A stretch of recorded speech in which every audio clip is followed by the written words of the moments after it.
You don't see things in your life as they are. You see things in life as you are. And so the more you alter you, the more you begin to see things differently. What's is amazing about this is we control who we are by what we think about. When you're obsessed with what you want, you begin to hear those conversations. When you're not obsessed, you miss them. Or you'll see something that you wouldn't see. You'll see the prospect. You'll see the situation. You'll see the opportunity. It's literally reveals you. It's almost like the Matrix. It changes our world. This is the power of what we think about. It's the most misunderstood thing in the world. Do you ever think about what you think about? Because if you did, and if you took control of that, you could alter the direction of your entire life. Most people never take the time to take an inventory about their thoughts. Yet our thoughts control our world. Our thoughts are like magnets. They literally draw towards us that which we obsess about. And so most people never take the time to analyze what they think about. The most successful people I know are the most self-aware, meaning they're aware of what they do, and they're also aware of what they think. They're aware of how they're perceived. So today's message is about thinking. Here's some stats you need to know. Number one is, average person, you and I, have about 75,000 thoughts a day rattling around in this thing we call our brains and our minds. 75,000 of them.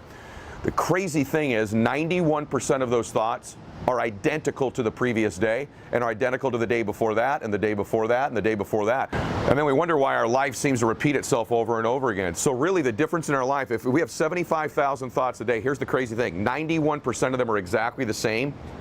The separation in our life is in those 9% of their thoughts, because remember this, these magnets are pretty powerful. That's why I'm always saying that your obsessions become your possessions, because they do. You draw into your life exactly what it is you think about. It's a physical reality that you attract to yourself what you think about. So the difference in our life is 9% of our thoughts.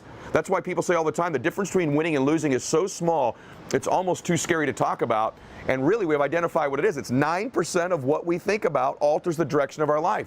So what I'm here to tell you today is you've got to hone in and get aware of what you think about, and then alter those 9% of the thoughts that are variable on a daily basis to serve you. Because if you don't, these thoughts become like viruses. They're viruses in our minds. What happens in a computer when it gets a virus? It slows down. It becomes sluggish. It doesn't function at its optimal level. Same thing with our thinking. If we don't get those 9% of our thoughts to serve us, our lives go in a completely different direction.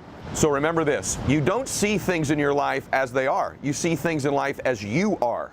And so the more you alter you, the more you begin to see things differently. What's is amazing about this is we control who we are by what we think about. Think about this just for a second. Wherever you're sitting watching this, the chair that you're sitting in, if you're sitting in a chair, if you're driving in a car and you're listening to this, that seat you're in started in someone's mind as a thought, right? Every detail of it, the fabric, the cushions, the way it's structured, every single piece of that started in someone's mind as a thought and then became a reality by putting out the pieces together. See, everything in life is that way as well. It always begins with a thought. When we think a new thought, here's what literally happens. Thinking a new thought literally opens a space up in our minds, in our lives, that never existed before prior to having that thought. It's like a brand new space you've created just by thinking it. And what happens is your unconscious and subconscious mind goes to work on filling in that space with the people, places, resources, and things to fill it up like a room and an architect would, to fill up that space and fully furnish it. That's the power of how we think. So literally everything that exists started as a thought in someone's mind and then became a material matter. And so you've got to begin to think about the things you want to materialize in your life on a regular basis and think about it repetitiously. Literally the things that we obsess about become the things that we possess in our lives. Most people, those variable 9% of the thoughts is the new thing they're worried about, the new fear they have, the new response to an email they have to make, and they never dictate the terms. Remember this, your mind is a weapon. And you got to begin to use it and pick that weapon up and control it. Most people are out of control with their mind. They don't point it at something. They let the world point it and they misfire all the time. So today, I want you to pick up that weapon that is your mind and begin to point it at the things you want, knowing that it's a magnet that draws to you the things in your life that you would most like to have or that you would most not like to have. And that's where most people make the mistakes in their life. So today I want you to begin with first taking an inventory of the thoughts you have that don't serve you. And I want you to write them down. And I want you to eliminate them. Step one, write down the thoughts that don't serve you and eliminate them. How do I eliminate them? By replacement. You eliminate them with replacement by thinking a new thought.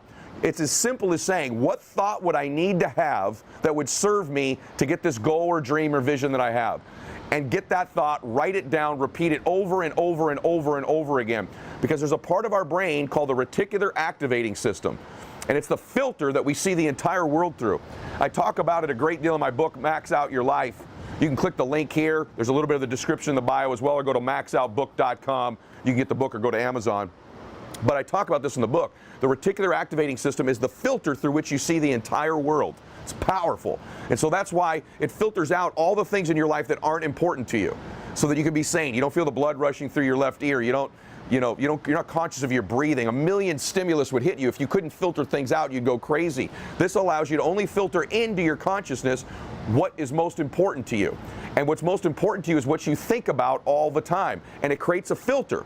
For example, that's why if something's important to you, the reticular activator reveals it to you through vision, sound, touch, you name it. And so, for example, you ever buy a new car, you've got a new, blue Honda car. All of a sudden, don't you see that car everywhere? It's on the third, it could be 3 lanes over, other side of the freeway. You see blue Hondas all of a sudden everywhere. They were already all over the road. Why do you see them all of a sudden? You ever notice that before? Because that's become important to you, because it's part of your reticular activating system now. So what if you could program your mind that the blue Hondas of your life are your goals, your dreams, and your visions? And the way we do that is repeated thinking, looking at our goals, visualizing them, seeing them over and over again. So let me give you a couple tips to do that. Number one, your smartphone you check about 400 times a day. 400. The most important thing you could do is on your screensaver program the thoughts that would serve you, the goals that would serve you. That gives you 400 triggers a day. Every time you pick up this phone, you're looking at your blue Hondas. You're looking at what's most important to you. And what happens is when you put that down, the RAS begins unconsciously to help filter into your existence the people, the places, the conversations, the things that will help you materialize that space you've created with the thought. It fills it with the furniture of your life, the furniture, the people, places, and things. So the second thing is to program your phone with your goals and dreams. That's 400 triggers a day to begin to alter those 9% of your thoughts. That's my challenge to you. As you program that RAS, what's going to begin to happen is you'll literally be sitting in a restaurant 3 or 4 tables over as you're in a conversation. You ever had this happen? You just can't help but hear somebody in that restaurant 3 tables over. You shouldn't be able to hear them, that you do. And sometimes it almost drives you crazy, doesn't it? Like, I can't get these people out of my head. Why is it sometimes you can hear these conversations in a room or on an airplane away from you, and other times you can't? Because somehow that conversation became important to you, and the RAS filters it into you auditory through your hearing, and you begin to hear it. When you're obsessed with what you want, you begin to hear those conversations. When you're not obsessed, you miss them. Or you'll see something that you wouldn't see. You'll see the prospect. You'll see the situation. You'll see the opportunity. It's literally reveals you. It's almost like the Matrix. It changes our world. This is the power of what we think about. It's the most misunderstood thing in the world. It's literally taking control of your thoughts and pointing it at your life and your goals and your dreams as a weapon to magnetize towards you what you want. So my challenge to you is, number one, get control and be aware of the thoughts that don't serve you and eliminate them by replacement with the thoughts that do serve you. These thoughts are the things that you want in your life. We do that by repetitious thinking, and we do that by programming them in our phone, having some sort of vision board up in our lives. You can put your goals on your mirror in your bathroom, but you've always heard these things before, but you've never understood why they work, so most people don't do it. It works because it reprograms that filter in your mind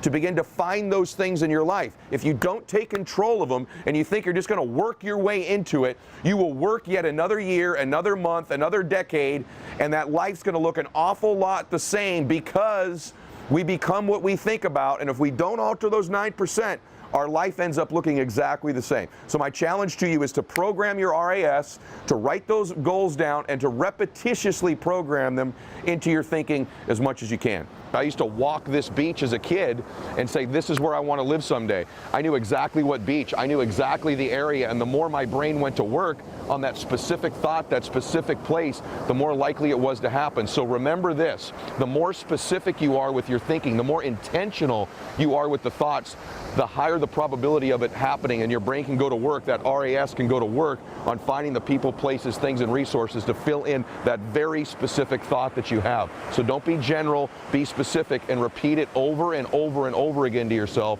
and you got a whole lot more likelihood of happening. The other thing is this, your brain likes to gravitate towards what it's most familiar with. The brain loves familiar things, okay? So the more you think about something, the more you place yourself on that beach, in that house, with that amount of money, with that body, the more repetitive it is that you place yourself in those things, those places, and those situations. The more your brain becomes familiar with it, the more it gravitates towards it. You can't think about it once. It's the repetition over and over again. Your brain begins to think, oh, I belong here. We belong here. You actually eventually convince yourself, literally, that you belong in your dreams by the repetitive and specific thinking and visions of them over and over again. One thing to be conscious of is the RAS doesn't reveal to you necessarily what you need necessarily, because what you need has always been there. What it does is it opens you up to seeing, hearing, feeling, tasting the things that you need in order to attract them into your life. The last part of the steps that I want to share with you is that you've got to control the beginning and the end of your day with your thinking. And so one of the first things you need to do when you wake up, after you do your stretching, your prayer, your meditation, whatever it is to take a 5-minute window and control your thinking. Whether you after your meditation, your prayer, whatever it is, but you take a 5-minute window and you visually see your goals and dreams. Picture them as videos in your mind. Picture them as you possessing them and see them written down on a sheet of paper. This will begin to control your mind for the day. And then at the very end of the day, what I do, one of the last things I do after my prayer, when I'm laying in bed at night, is I read through my goals and my dreams, I picture them, and I allow my RAS and my subconscious mind to go to work on them. When I get my sleep, it's going to work on revealing to me, it's playing back the video, believe it or not, of my day in my mind, and it is revealing to me the things that I may have missed in that day that could bring those things into my reality, and it helps me wake up ready to get them as well. So if you'll do that, where you wake up, you go to bed, and when you check your phone, you are going to alter those 9% of your thoughts. These are 3 key steps on changing the way you think, and we know if we can change the way we think, we change the 9% of our thoughts, we change what we obsess about, we begin to possess them. That thought opens up a new space that didn't exist before, just like that chair you're sitting in, and we'll begin to create those things in our lives. Use these 3 steps to change your thinking, and I know if we stack that up over a day, a week, a month, 3 or 4 years, and a decade, the direction of your life is completely different. You see yourself living like this. Max out. Hey guys, thanks for sticking around. If you'd like more, click the videos right here. They're exactly what you need to see next. And if you're new here, hit subscribe and become a part of the Max Out community. And tell me what you think about the videos in the comments below. I read all of them every week, and I select winners that get all kinds of prizes, gear, coaching calls with me. Make a comment.